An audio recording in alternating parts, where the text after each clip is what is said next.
I know. I was like, oh,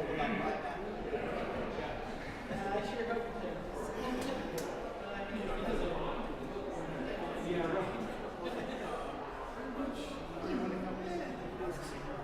Yeah.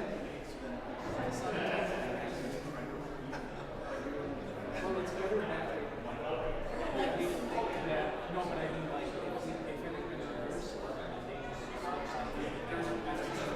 it's okay if you're listening to your music.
Came this way because there were people didn't start.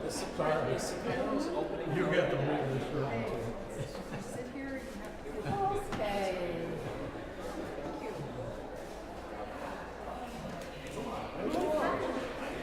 Yeah, it was, no, it was good. It sounded like I'm less sure than others.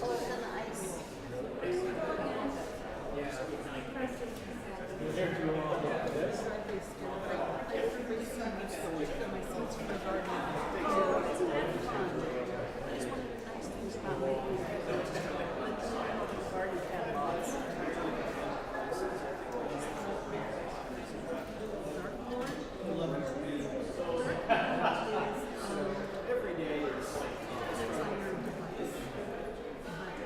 I would operate really comfortably on that program.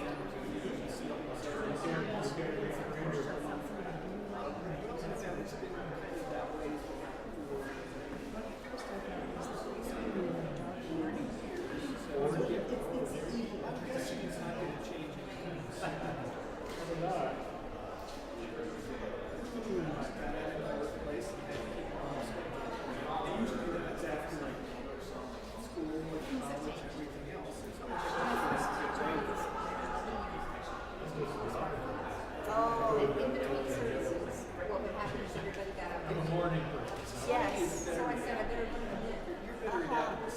And now I walk in and literally half of us are just looking at us. There's no knitting anymore.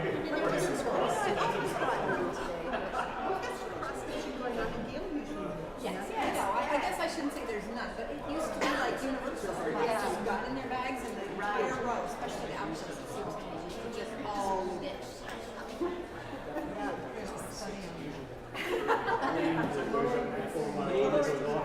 That was my observation. Yes.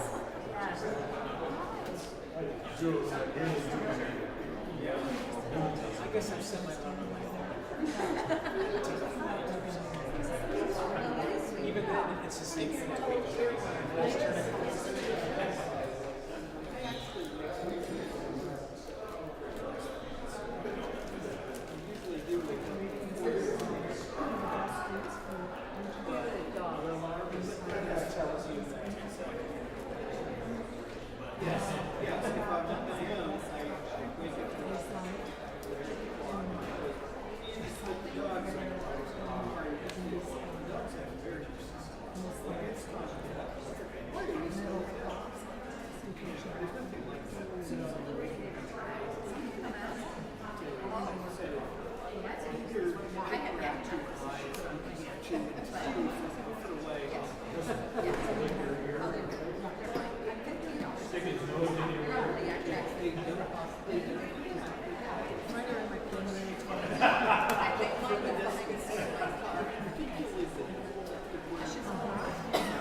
Good morning. Welcome to First Unitarian Society of Madison. This is a community where curious seekers gather to explore spiritual, ethical, and social issues in an accepting and nurturing environment. Unitarian Universalism supports the freedom of conscience of each individual, as together we seek to be a force for good in this world. My name is Karin Bringelson, and on behalf of the congregation, welcome. I'd like to extend a special welcome to visitors. We are a welcoming congregation, so whoever you are and wherever you are on your life's journey, we celebrate your presence among us. As we gather in this place and time, let us remember that we are all visitors. We come together to find meaning and hope with all the other visitors in this life. Let us join our hearts and minds together as we celebrate together. I invite you to silence your cell phones as we prepare for our worship time. And in the honor of the theme of today's service of honoring our voice and trusting our voice, I offer this throat chakra meditation. I listen with my whole self and think before I speak. When I speak, I do not back away from what is true or right. I share and communicate effectively and respectfully with others. I express myself fully and creatively.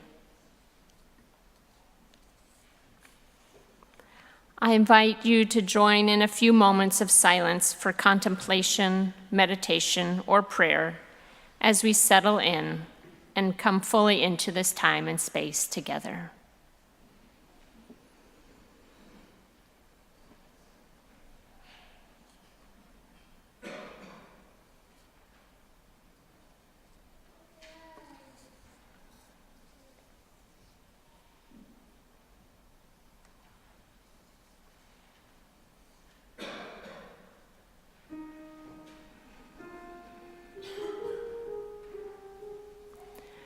I invite you to turn to hymn number 188, Come, Come, Whoever You Are.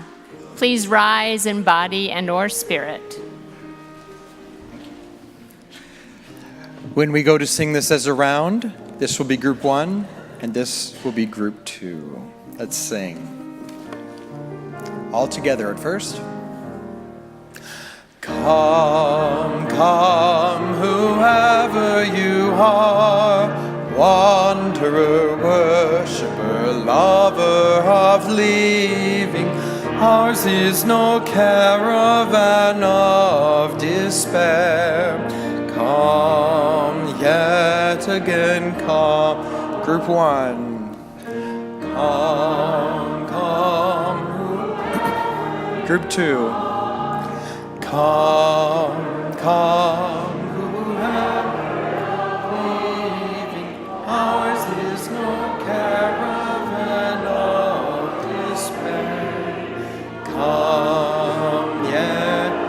Let's do that again, group 1.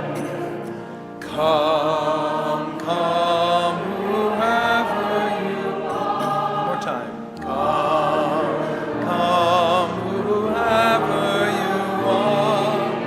Honor, worship, lover of leaving. Come yet again,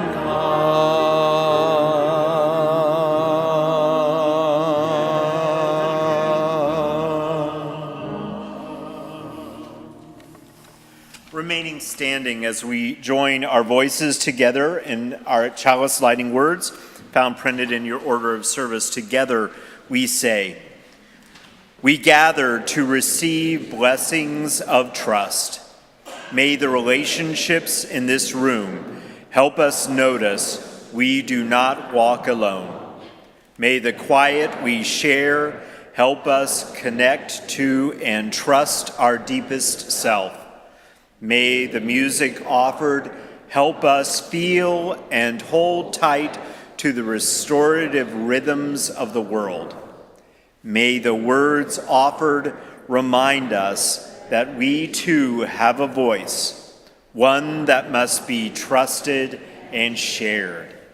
I invite you to use that voice now in warm greeting towards each other.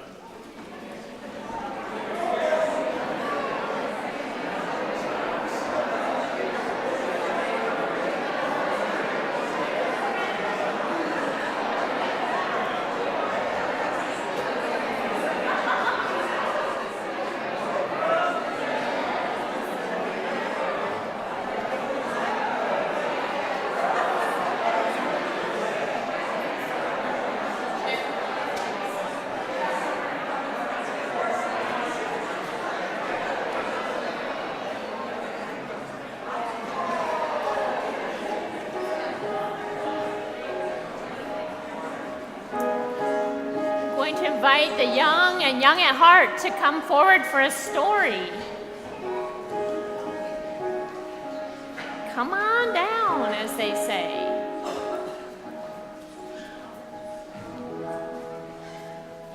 Good morning. Good morning. Good morning.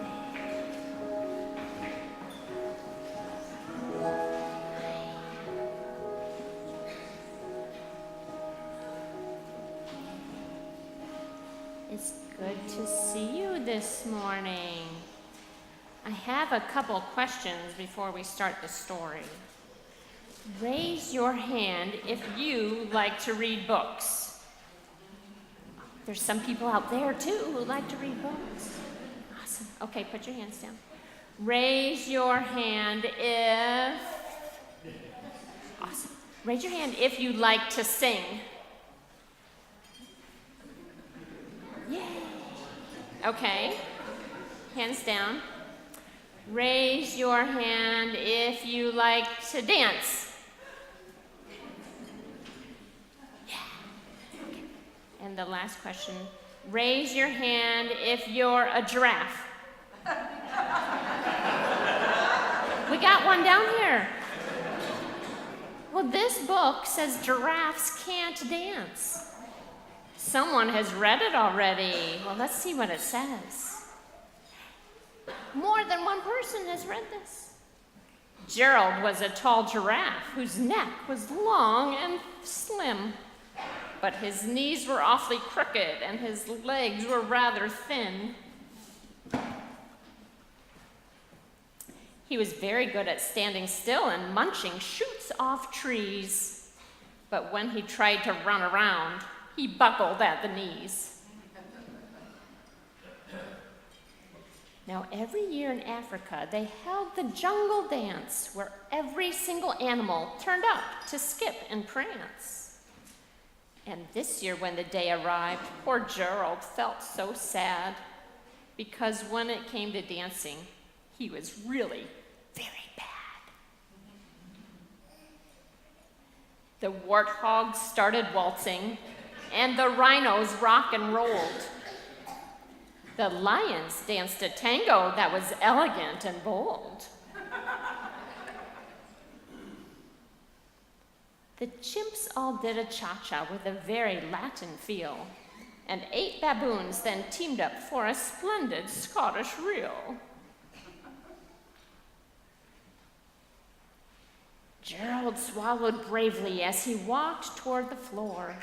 But the lions saw him coming, and they soon began to roar. Hey, look at clumsy Gerald, the animals all sneered. Giraffes can't dance, you silly fool. Oh, Gerald, you are so weird. Gerald simply froze up. He was rooted to the spot.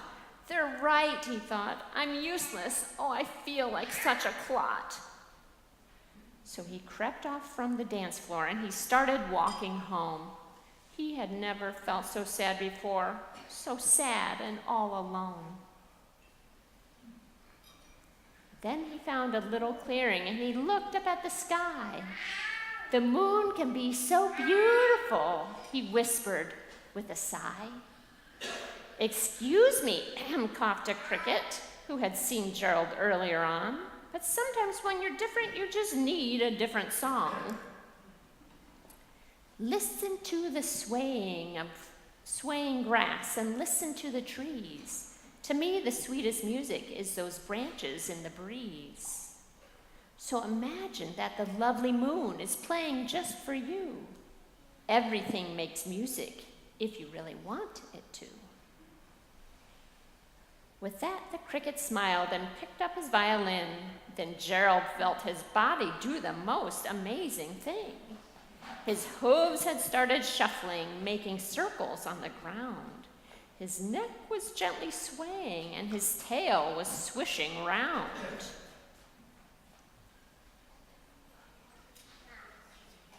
He threw his legs out sideways, and he swung them everywhere.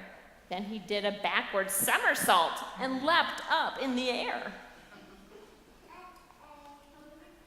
Gerald felt so wonderful. His mouth was open wide. I am dancing, yes, I'm dancing. I am dancing, Gerald cried. Up. Then one by one, each animal who had been there at the dance arrived while Gerald boogied on and watched him quite entranced. They shouted, "It's a miracle! We must be in a dream. Gerald's the best dancer that we've ever seen." How did you learn to dance like that? Please, Gerald, tell me how. But Gerald simply twirled around and finished with a bow. Then he raised his head and looked up at the moon and stars above. We all can dance, he said, when we find music that we love. Do you think we can all dance, even when we're sitting down? Yeah, because we get to listen to the adult choir now, and they're going to sing a song about singing and dancing. And let's see what that song has to say.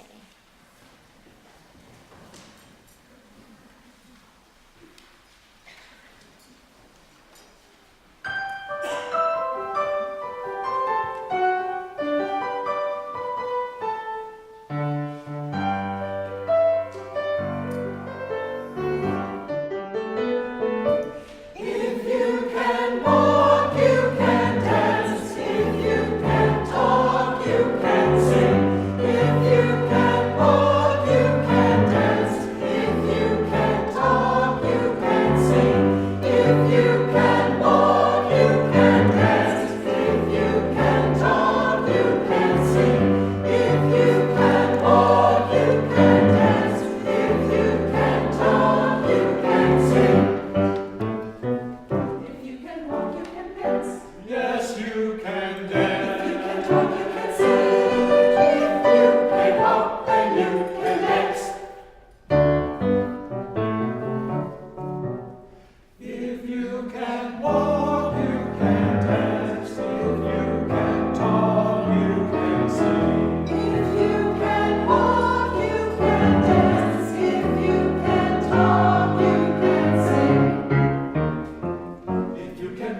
we're going to sing you out to your religious education classes, you can walk and dance as you wish.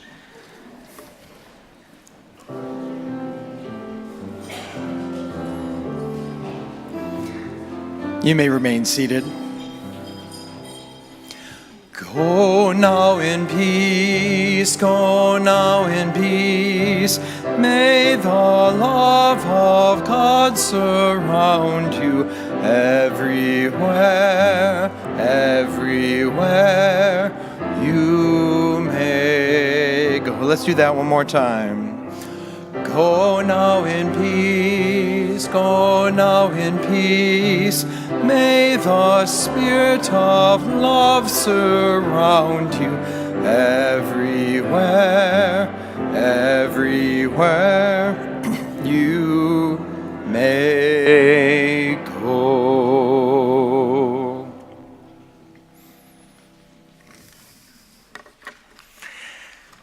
So, I set a goal as one of your staff members. There I am. Are you there, microphone? It's me, Drew. I set a goal as a member of the staff when I arrived, and the goal was to help you feel more confident in your singing, you, the congregation. As a group, some of you, I think, you sing out no matter what. And some of us are a little more shy. And there are a surprising number of congregants who, when I'm standing up at the podium, just seem to be staring me down.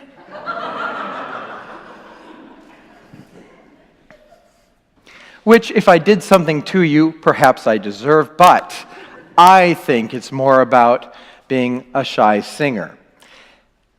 I've been doing this for a couple of decades, and I'm surprised and dismayed still at how many people say, I don't sing, and I can't sing. And when I press a little bit on that, they say, I was told I can't sing. Now, I think we can all agree that when we're young, we don't always hear things as they are said, right? Sometimes someone can say, I have a headache. Would you please stop singing? And that gets heard as, you can't sing. Don't sing anymore, ever. So somewhere along the lines, many of us are given the impression that we either can't sing or shouldn't sing. I think that there's a fallacy that as a society we have adopted that is contributing to this.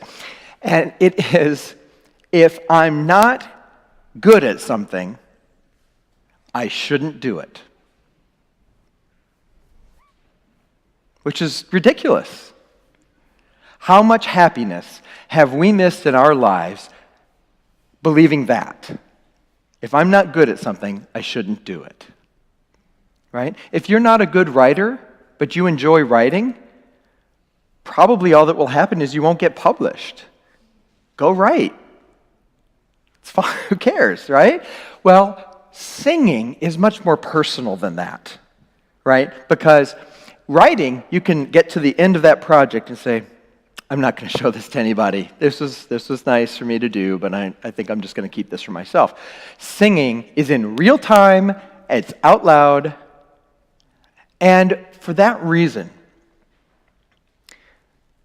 we feel like we might be judged on our performance, even if it's just group singing.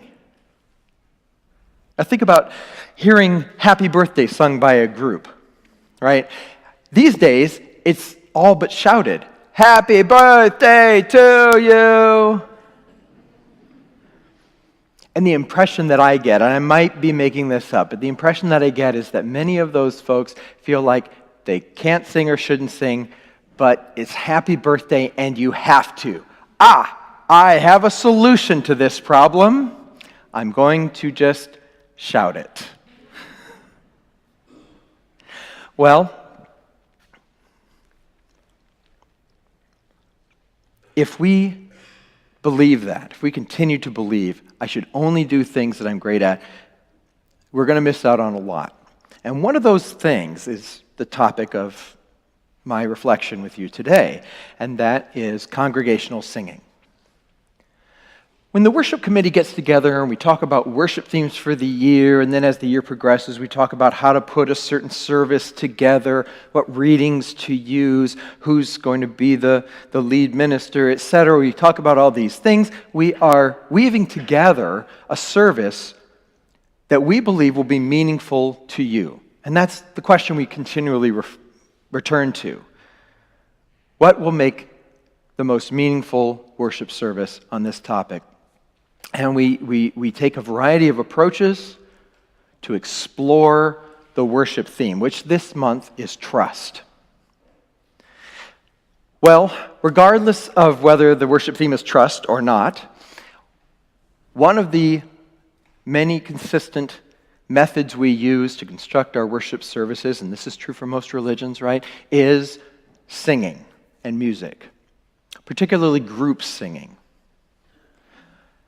And I started to think about that and wonder why. We just take it as read, right? We just do it. Go to church, you sing. Or pretend to sing. Or stare at the song leader.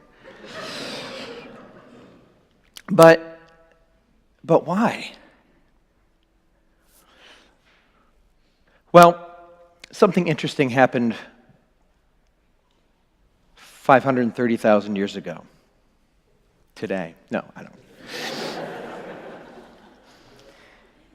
That was when anthropologists tell us that the larynx began to drop down into a medial position in the neck and throat.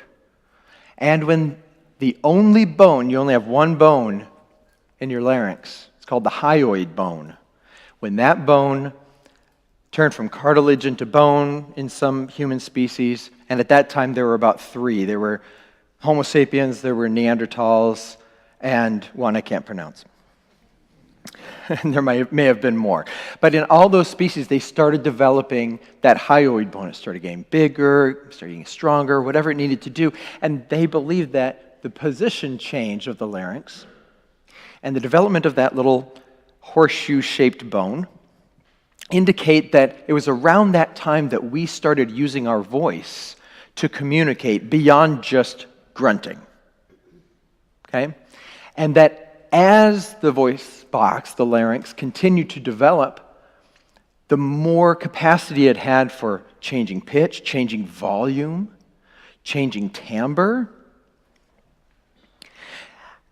And there's no way to know when this happened, but anthropologists do tend to agree that the first utterances of communicative speech was what they call motherese, mother to baby.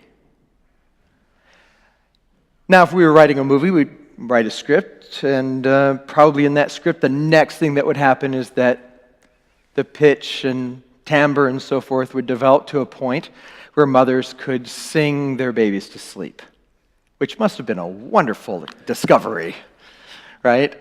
If you've ever been a desperate parent, why won't you go to sleep? Why won't you stop crying? To finally realize, if I change the pitch of my voice, the timbre of my voice, if I sing sweetly, my child will go to sleep faster, stop crying. And we believe that those were the first uses of language for all human species, including ours, Homo sapiens. So as that continued, then we probably realized, again, writing our movie script here, probably the next step was we started singing to each other, singing in groups, singing to a romantic interest, singing for celebration, singing for rituals. And now, of course, we sing to sell products and elect politicians, but we're not there yet, right? So from 530,000 years ago to about 40,000 years ago, 42,000 years ago. 42,000 years ago is the earliest evidence of us making instruments. Wood, bone, animal skin, drums, flutes, reeds. We have one flute from about 42,000 years ago, somewhere in Germany, and southern Germany.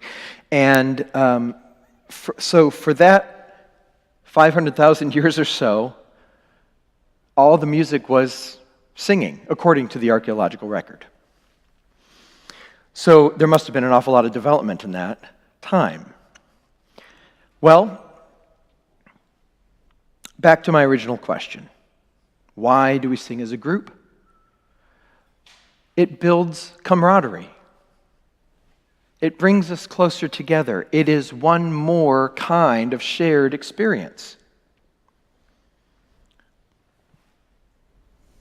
That's all I got. I can't prove it. I wasn't there. It's one of those things that's easy to believe and difficult to prove. But we know it to be true. Right? So, what happens if you decide you're uncomfortable singing in public for any reason, because someone influenced you into believing that, or maybe you made that up, or for some reason you don't sing the hymns, or you sing the hymns but you just kind of just kind of sing through the motions, if you will, don't articulate the words very much, and certainly miss the message of the hymns. But the worship committee, we chose those hymns very carefully, right, to knit the service together in one more way. So if you're missing that even a little, then you are not having the fullest worship experience you can have. That's why we're taking the time today to discuss it, and probably why it won't be the last time. So we are going to see if we can improve our group singing.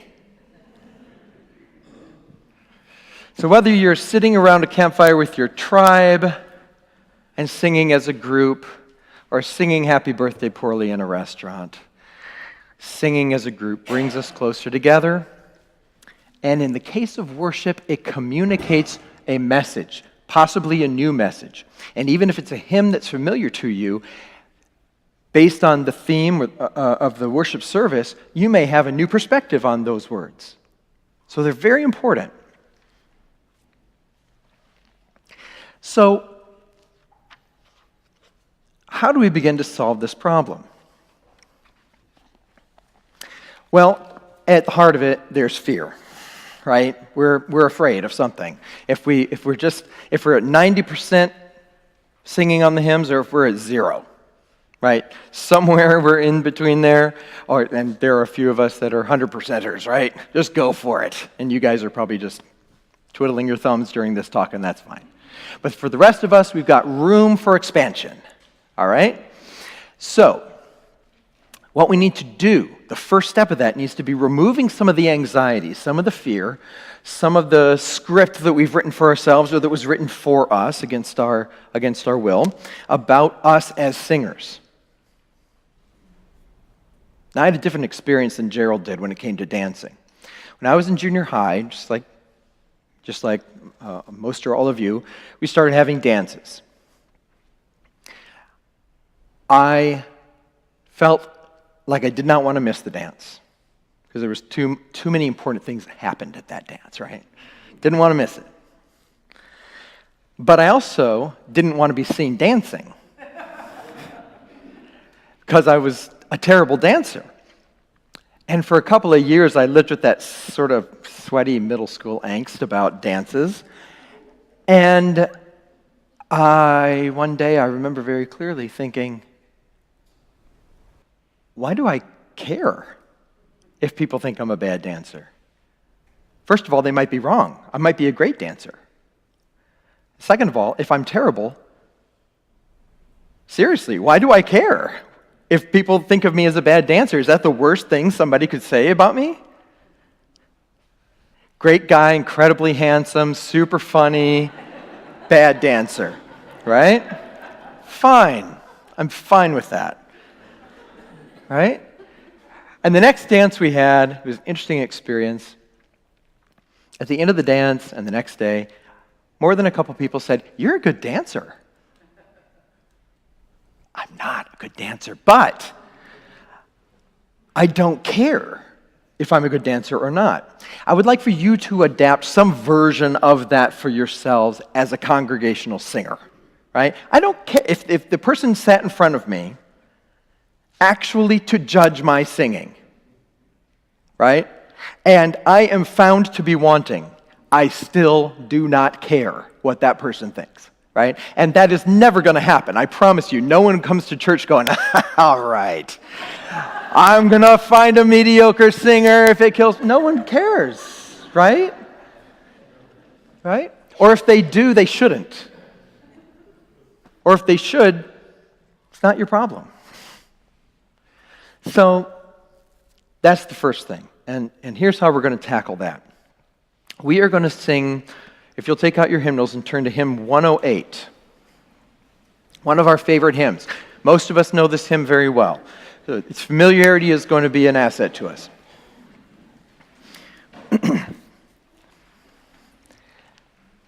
We are going, why? Because I'm going to ask you to sing terribly. Please sing poorly. If you inspire anybody, you're doing it wrong, right? So find your ugly voice or your monotone or your just happy birthday shouting singing voice or whatever, and let's see just how awful this beautiful hymn can sound. 1 and 2, let's go. My life flows on in endless song above earth's lamentation. I love it. I hear the real, though far off hymn that hails a new creation. That was terrible! All right, thank you. You followed my directions very well. But you still had the core experience. You still sang as a group. You still sang those words. If you sing the melody beautifully, awesome. It's a beautiful melody. But if you don't, nobody cares except you. So stop caring. Sing out. Make loud mistakes. If you're going to make a mistake, make it one you are proud of. Right? Okay. So we sing boldly because the message must be communicated boldly. And we are not communicating to anybody but ourselves. You're not communicating to the people near you. No one's going to stop singing the hymn and turn and... It doesn't matter. You could be the greatest singer in the world. If you are getting the message and the person next to you who's the worst singer in the world is getting the message, then the message got through. And that's what we care about in congregational singing. We have this other fallacy in our society where music seems to fall into two categories, right? It's either art or it's entertainment. And some of us like artful singing. And so we go to recitals and we hear people sing in other languages that we may or may not speak.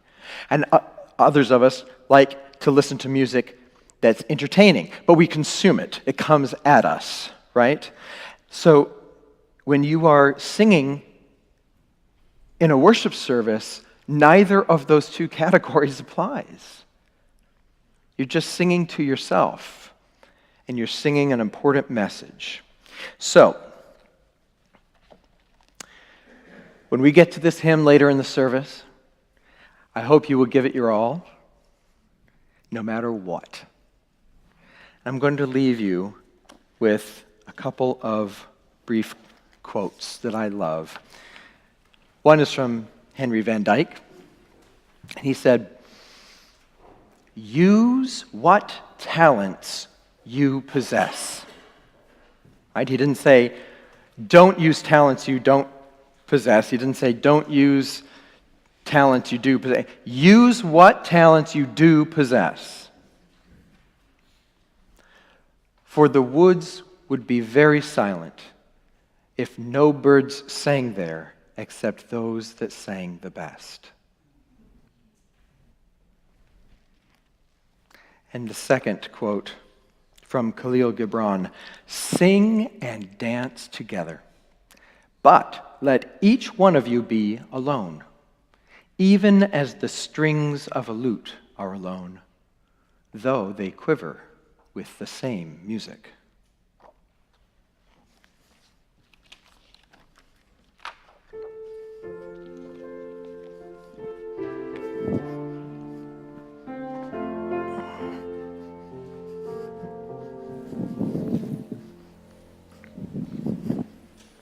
Thanks, Drew. In exploring how we come to trust our own voice and thinking about the role of music and of singing in this congregation, there are several things that are on my mind and heart as I think about that. One is that as I talk to you in the first months of our time together and I ask you what matters here or what deeply moves you or changes your life, at First Unitarian, one of the things you told me most often was that music in all of its forms is an essential thing for you here, that it matters deeply to you. And so it ended up in the 5 most important guiding sort of lights of this congregation that I shared with you as the 5 shining stars. You've told me that music matters to you. Maybe it isn't always just singing, and maybe it is not you singing in this space. And yet, there is something powerful, something transformative that happens in this place when we experience music. And that has been true over and over again in my ministry, and I am grateful. But when I thought about how I wanted to explore trusting your own voice and its connection to song, I realized that I was thinking of it in the way that song speaks literally of the music that we make in our specific true singing. And yet, the song is larger and deeper than that as well. Something that is not just metaphor, but sort of a deeply mystical and connective component of the music of the world around us and within us. Something very old and primal. And so I invite you for a moment to think of this sharing as a sort of meditation. And to do that, meditation, like singing, asks us to be aware of our body and our breath. So to prepare ourselves, I invite you to find a way to be in your seat that feels like it is well grounded. And if you are able to place your feet firmly on the ground itself so that you feel deeply connected and your stance feels open and comfortable, but well grounded and centered. A good place from which to start. And for just a moment to lead us into deeper presence here, I invite you maybe to close your eyes or to focus on something in front of you and just be aware for a moment of the source of your life, your breath. Become aware of exactly where you notice it most as it enters your body, where you feel it most deeply. Maybe it is as the air comes in through your nostrils or your mouth. Maybe it is as your rib cage and your chest expand and rise with the breath. Maybe it is as you breathe all the way to the core of your being, and your diaphragm opens up and you're able to bring in that very breath of life itself. whatever it is, for just a moment, breathe in deeply and be fully aware of that place where you notice that life-giving force most. And as you release it, think of how deeply you connect with all that is around you with each exhalation. And from this place of deep connection within and around, may you hear the words of Rabia of Basra, a 19th century Islamic poet, in her poem, "It Acts Like Love." It acts like love, music. It reaches toward the face, touches it, and tries to let you know the promise that all will be okay. It acts like love, music, and tells the feet you do not have to be so burdened. My body is covered with wounds this world made, but I still long to kiss God. Even when God said, "Could you also kiss the hand that caused each scar? For when you do, you find me." It does that. Music helps us forgive. There is something very deep in our connection with music that may begin from the very start of our birth, where as babies we find that primal scream, that utterance that is pure expression and life itself, moving on throughout our lives, still trying to find expression into our voice. Mark Nepo reminds us, as long as we sing, the pain of the world cannot claim our lives. He was aware through his own struggles through cancer and in trying to explore what it meant around the world for people to find their voice.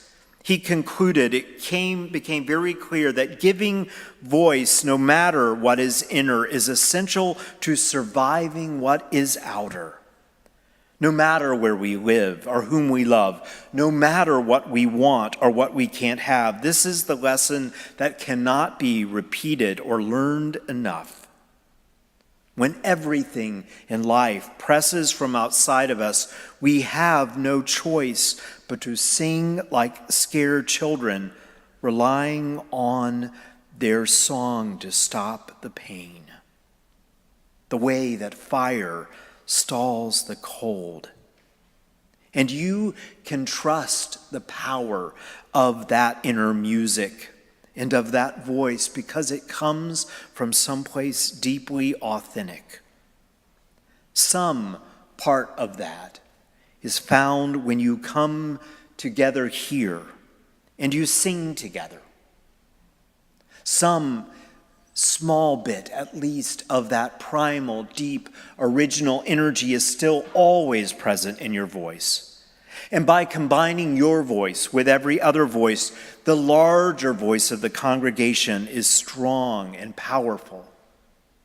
And by practicing that week after week, if you let yourself be more aware of what it is to be in this place and offer your voice, by doing that, slowly but surely you come to trust more powerfully how your voice is a part of that larger whole. And in some way, let me remind you that without that voice, that larger whole would not be as complete or as full.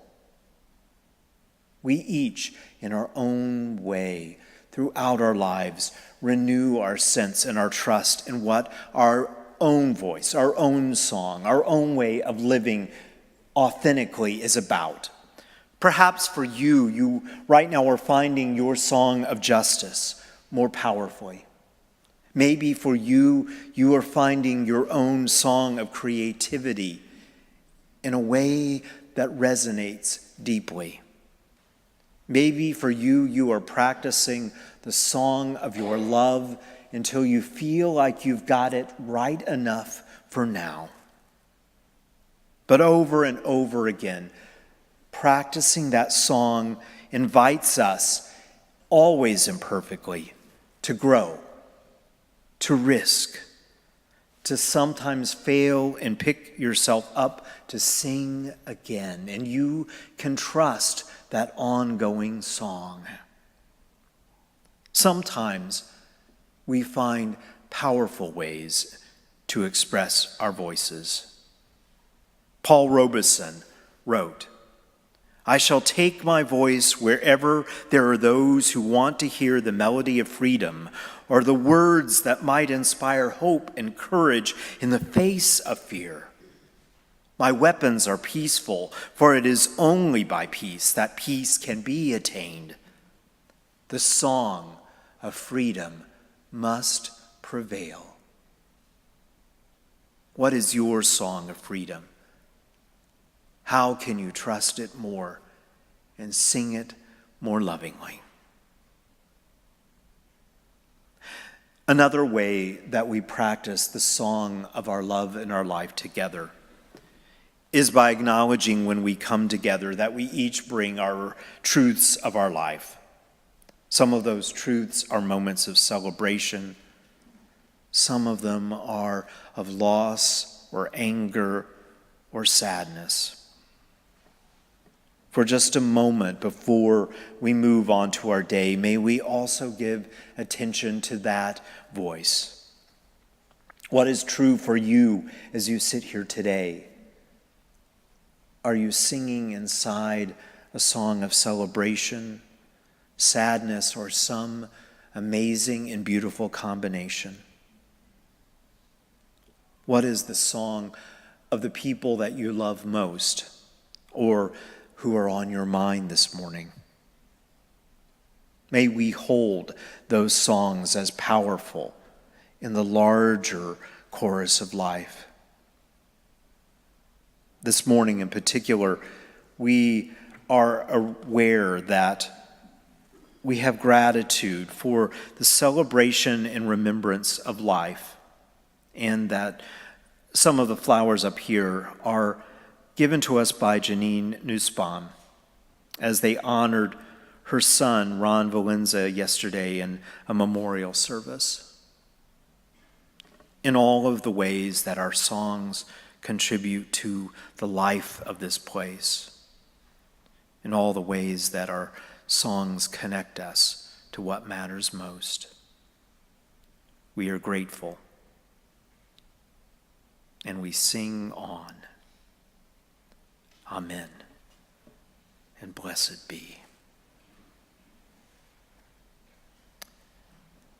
As we move into our time of giving and receiving of our offering, may we be reminded that part of our offering will go to benefit Planned Parenthood of Wisconsin. And in this time, when there is a continued threat of the importance of choice, it is very good for us to find the generosity to continue to have a voice of justice in the midst of this time.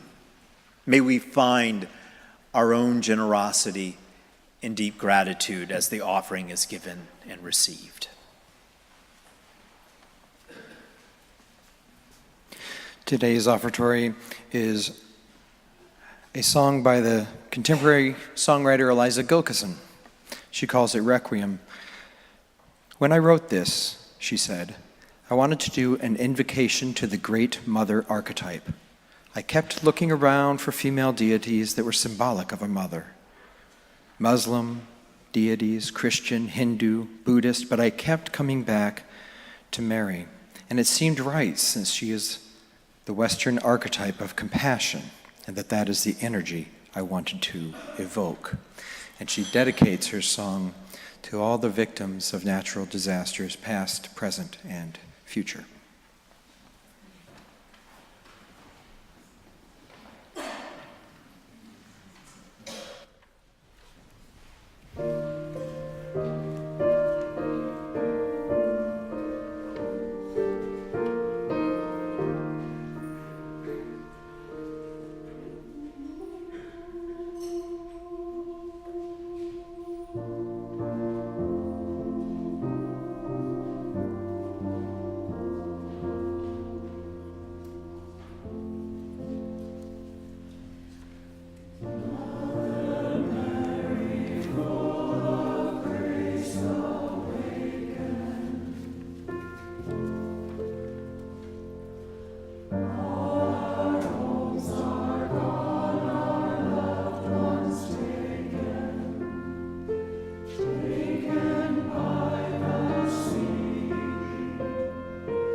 Full 4 with beautiful music like that. We also appreciate the gifts of your talents, your time, your treasure, and the volunteers who helped make this worship service possible. Our greeters this morning were Karen Hill and Artis Kaufman. Our ushers are Mark Hill, Douglas Hill, and Tom Dolmage. Our hospitality ministry is being served by Rick DeVita. And on sound, we have Mark Schultz. If you'd like information at the welcome table, you will be able to talk to Karen Rose Gredler. I also want to bring to your attention, in support of our 5th Unitarian Universalist principle, is a upcoming Madison mayoral candidate forum. It's happening here at First Unitarian Society on Saturday, this coming Saturday. The doors open at 6 p.m. And then the forum starts at 6:30. So all are welcome. And with those announcements and opportunities concluded, I invite you to join in raising your voices for singing hymn number 108, My Life Flows On, an Endless Song. Please rise in body and or spirit.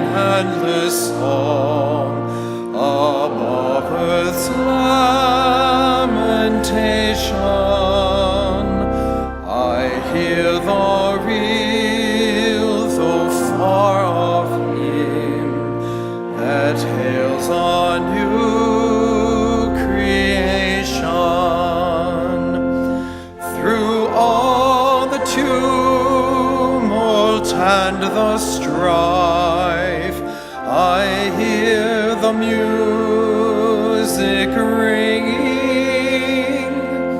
It sounds an echo in my soul.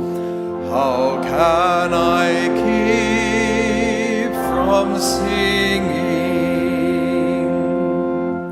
Although the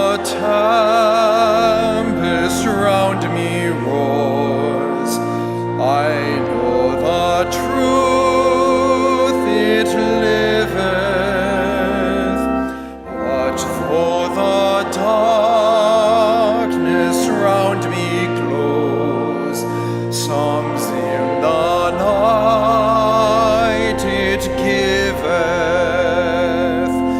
No storm can shake my most calm, while to that rock I'm clinging. Since love prevails in heaven and earth, how can I keep from singing? When tyrants tremble as they hear the bells of freedom ringing, when friends rejoice both far and near, how can I keep from singing? To prison cell and dungeon vile, our thoughts to them are winging. When friends by shame are undefiled, how can I keep from singing?